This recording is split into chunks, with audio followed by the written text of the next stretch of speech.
Rob, why don't you tell a little bit about, where you grew up and how you kind of came interested in the Lincoln story? That's a good question. I'm not sure where my interest in Lincoln started. Grew up in the Midwest, primarily Ohio, a little bit Indiana. My family moved a bit. We're actually the Provost of Pittsburgh. So we're Steelers fans. Okay. But we moved around the Midwest a bit. I studied I studied history at Ohio State, and there I suppose is when, probably in high school, but then in college, I developed a greater interest in Lincoln. And then you are in California? Right. My family moved to California in 1985, and so I transferred from Ohio State to a small Christian college called the Master's College. And that's where I finished my history degree. After that, I spent a year overseas, lived in London, was an intern for a man who directed a large Christian organization, traveled the world, then went back to California again and went to seminary. So California since 1985 has been our voting residence, but we moved to Albania in 1993. So now, are you an ordained minister? Yes, I am. Yeah. Okay, and what? Any particular denomination? No, I'm just ordained from a non-denominational Bible church. Okay. So, how'd you end up in Albania at the fall of the Iron Curtain there? Yeah, it's a good question. We moved to Albania in 1993. We were recruited by a man who had begun to go into Albania in 1991, probably the first American to go into Albania. Even before there was any diplomatic relations, he had a special invitation from the Ministry of Education to come to Albania. And the story is interesting. He met an Albanian diplomat one day in Vienna, Austria, who brought him into the Albanian embassy, and this is in 1989 or 90, when it was still communist, and 1 out of 3 people in any Albanian embassy was members of the secret police. And so they sat down, they just began to talk, and whatever notes they took it on my friend's paper, not on, there's nothing left, no trace of his visit in the Albanian embassy. And this Albanian diplomat had a passion for American presidents. And he asked my friend, could you send me some books on American presidents? And that began a relationship. So he began sending periodically books on American presidents. That led to, this man worked for the Master's College, and that led to a visit, this Ministry of Education visit to Albania, where, again, probably the first American to go into Albania, where the Minister of Education said, we're changing now, the world's beginning to change, and could you help us put values back into our school curriculum? We don't know what to do, how to do this. And so that set up a number of visits of professors going to Albania and just doing what would be for us simple conferences on teaching methods, just the most basic stuff. But because for nearly 50 years it was just communist propaganda built into every lecture, and there was no thinking allowed. It was just, here's the information and dump to the students. To introduce the simplest stuff of teaching by objectives and what you want to accomplish by the end of your lesson and having a lesson plan was revolutionary. And they took the notes of our professors and put them in the teacher newspaper and then made them law and said every teacher now has to follow this pattern. And so that began a relationship with the Ministry of Education. We did a number of other projects just to help them. You remember the story in the Bible, the Good Samaritan. And Jesus was asked by this lawyer who was trying to trick Jesus, who's my neighbor? Because the question was, how does one get to heaven? Love the Lord your God with all your heart, soul, mind, and strength, and your neighbor is yourself. So this self-righteous lawyer wanted to know, who's my neighbor? And Jesus then told this story of this man, this man that got beat up by the side and left by the side of the road. And 2 religious leaders passed him by and didn't help him. And a Samaritan, who's the enemy of a Jew, came and helped him. And really the best way to think of Albania in the early 90s in particular was that man left by the side of the road. they had been just ravaged by the communists. And for anybody to think of Albania or to visit Albania and to see the condition they were in and not help them would have been a crime in my mind. I mean, how can you go, how go on a luxury trip, go and visit this poor country and not try to help them? And so, that motivated the man that recruited me. And then when we arrived simply to continue these projects and to do whatever we could. And we were small, and we had just got volunteer help. The professors that came, they just came as volunteers.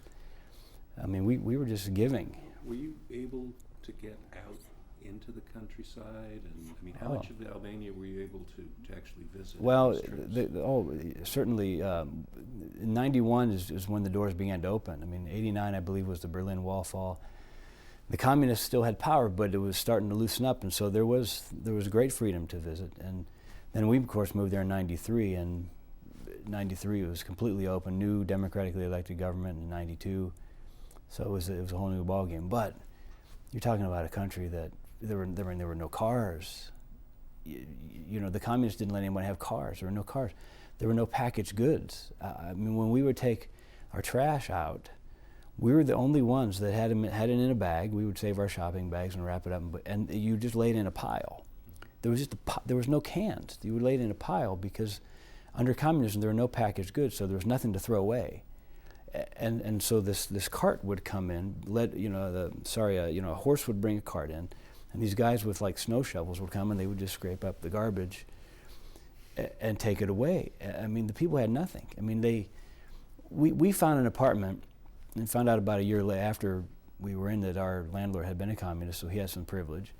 We had a kitchen that was about 3 feet by 5 feet, with one cabinet and a little tiny serving table, preparation table, just tiny. I mean, the oven was the size of a microwave, and people would come into our home and go, "Wow, you have a kitchen." I'm telling you, you can't imagine how far back they were and what the communists did.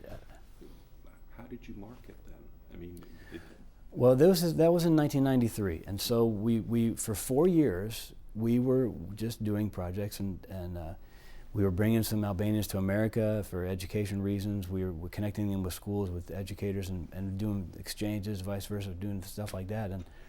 And around 96, it became apparent to us that we needed to do more. There needed to be some other way that we can really help the people develop. And my wife and I thought much about it, and we thought, what would we want for our children? What would to try to get out of this mess, to try to make a life for our kids? What would be the best thing we could offer? And we thought, well, perhaps the best thing would be training in English and computing. No one knew how to use a computer, and most Albanians, when the door opened, began to watch Italian television, and by watching Italian television, they learned Italian. But Albania is very pro-American, and they wanted to learn English more than anything. So we thought about it a bit and put a project proposal together, gave it to a local education foundation, an American foundation doing education projects. They had a lot of money, and we met with the director, and we told him our idea, and he said, this fits with where we are as an organization. They had large sums of money, and they were donating computers to university departments and high schools, and they would go back a month later and find the computers locked in a room because no one knew how to use them, and they were guarding their treasure. So our proposal was that we would become a self-sustaining, nonprofit educational organization. We told them we believed that within 6 months we'd be self-sustaining. We just needed some money to get started. So they said, this fits with what we want to do, because what we'll do is we'll send everybody to you. Whenever we donate computers, we'll send them to you for the training. And our aim still was to influence the educators from the beginning. I mean, we wanted to help train their pedagogical method to help encourage real learning and not just rote learning. So what we proposed to them was we also would like to bring all the school teachers through, all the school directors, all the lead teachers, and we'll teach them English, but really we want to model a different way to teach. And so from the beginning, our aim has always been to try to assist this people group that had been beat up and left for dead, to try to revive them. James Baker visited Albania in 1991, it might have been 90, I can't remember now. And when he visited, the first Secretary of State or any high official of America to visit Albania. And this was under Ronald Reagan? This was under George Bush the George first. Bush, oh, that's right. Okay. And when he flew into the airport, and the airport road, which was about 10 miles, was lined 3 people deep all the way to the center of the city, from the airport to the center of the city, because they came out so excited that he had come. And when he came in a car, when he got into the center, they surrounded his car and lifted his car. And this is not a riot. This is exuberance. This is someone's come to help us.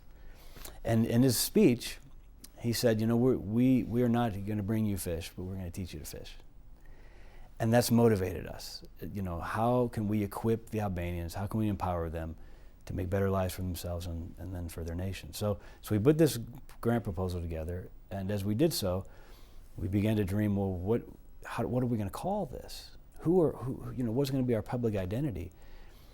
And as you know, with my background in history and somewhere along the line developed the passion for Lincoln. I wish I could tell you where or how, but realizing that in the great American experiment with democracy, there's no better product of what happens when a nation applies these principles than Abraham Lincoln.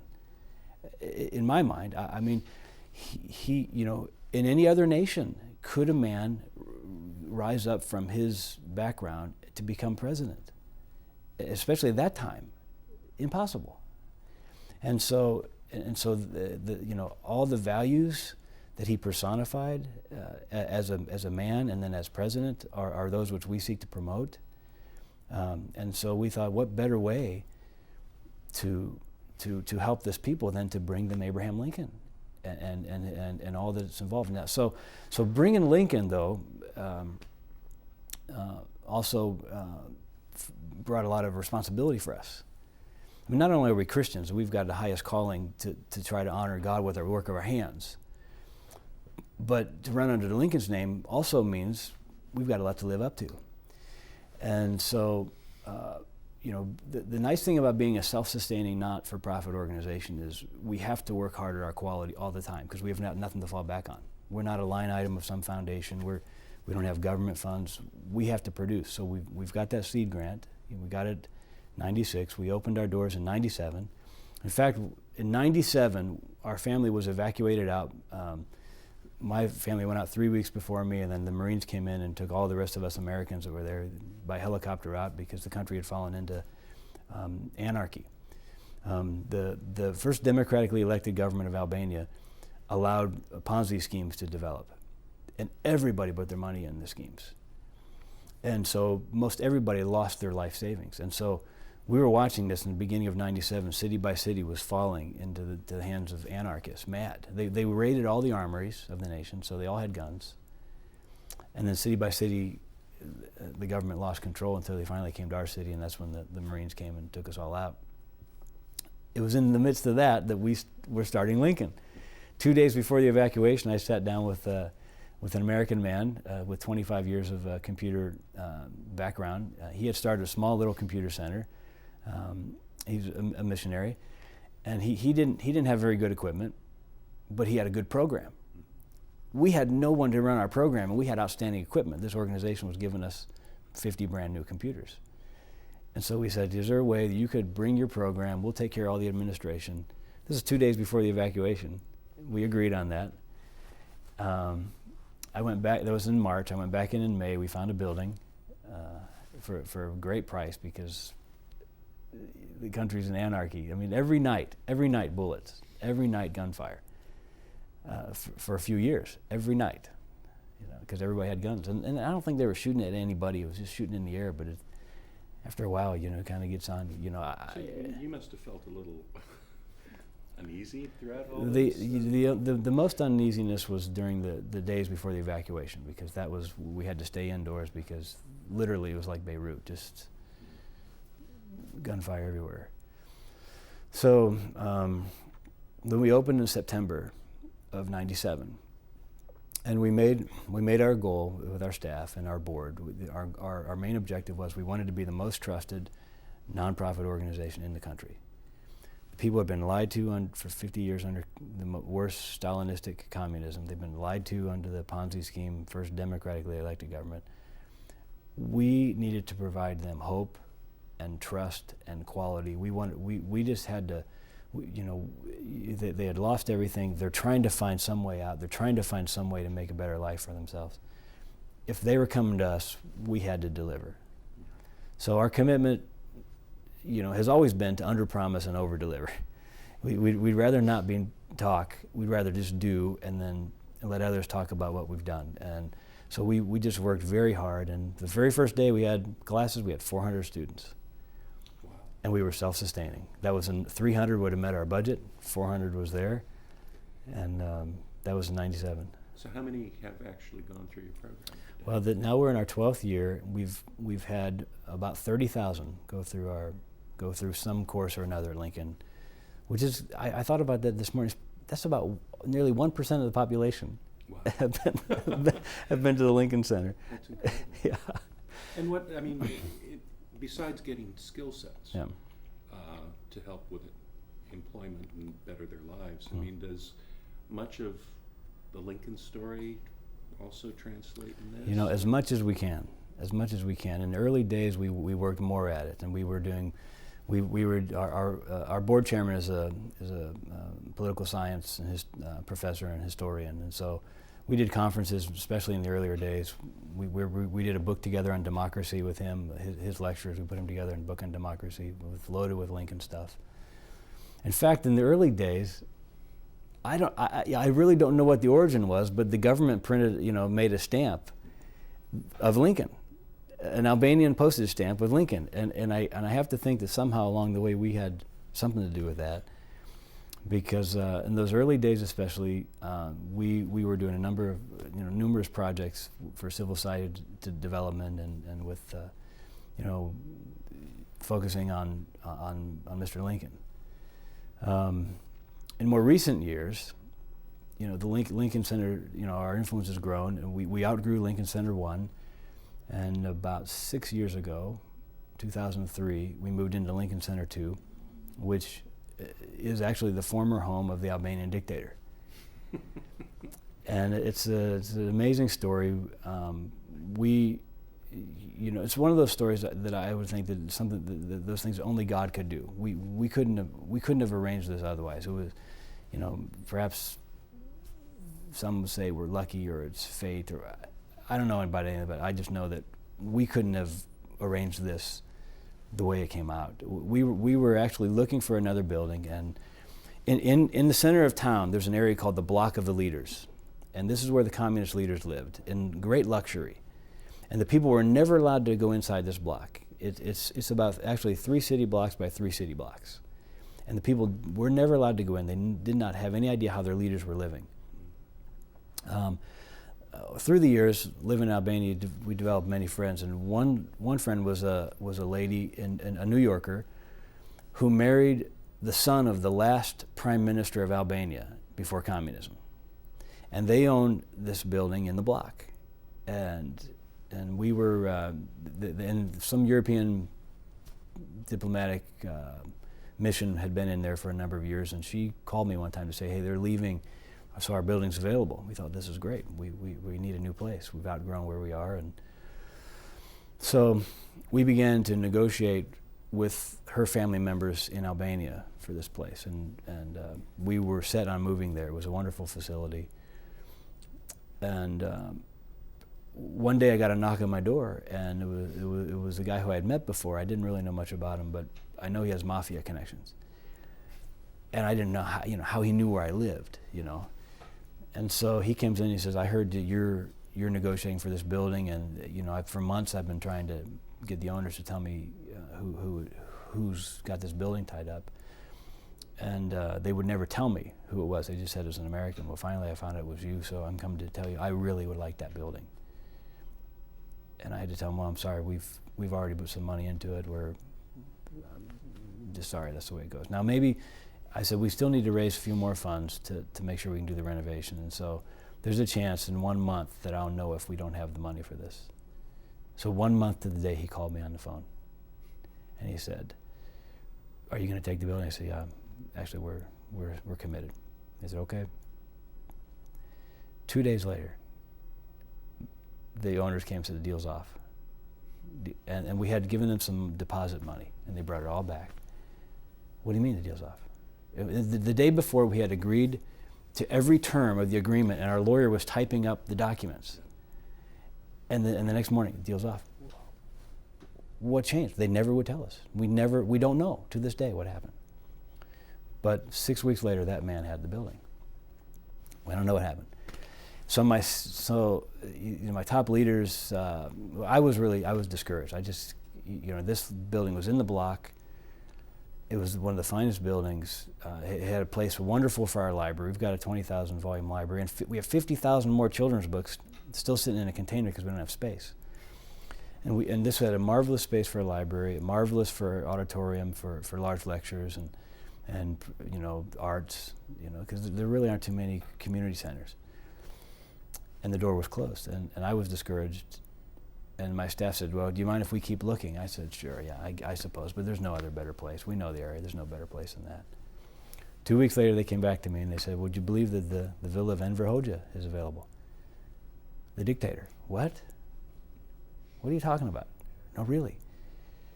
You want to see it? So we went. I mean, whoever thought this place would be available? And as it turns out, there's two parts to the dictator's house. One is the old part, where he lived for the first 30 years of communism. This building existed before, and when he took power, he took control of that building. And then he built another part, which is larger, in 1974 for the last 15, 20 years, But this is where he lived when he was doing his early dirty work, and where he was living when he outlawed religion in the nation, 1967.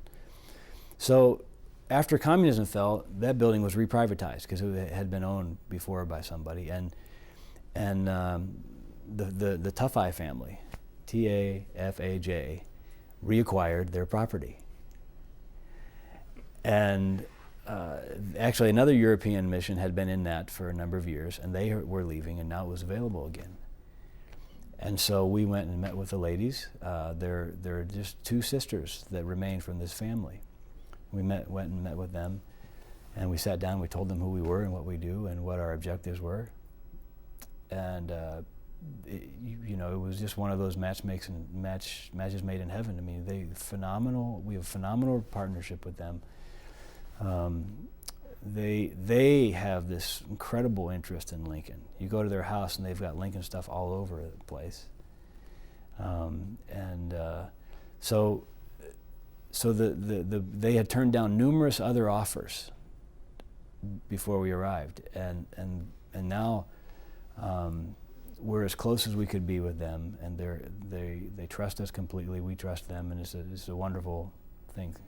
One of the most moving events of many for the opening of the museum was when you brought your board, and specifically the sisters here, and they presented us with a commissioned bronze bust of Lincoln, which we have downstairs. Could you just talk a little bit about the sisters? Oh yeah, these sisters are wonderful ladies. Their younger sister, who has now passed, was Albania's top pianist.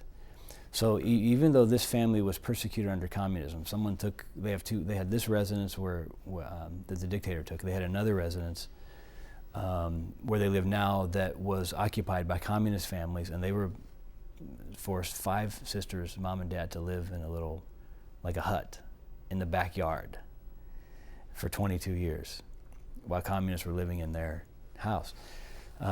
They highly disciplined cultural family. They're into the arts, and since the country's opened, they've traveled the world.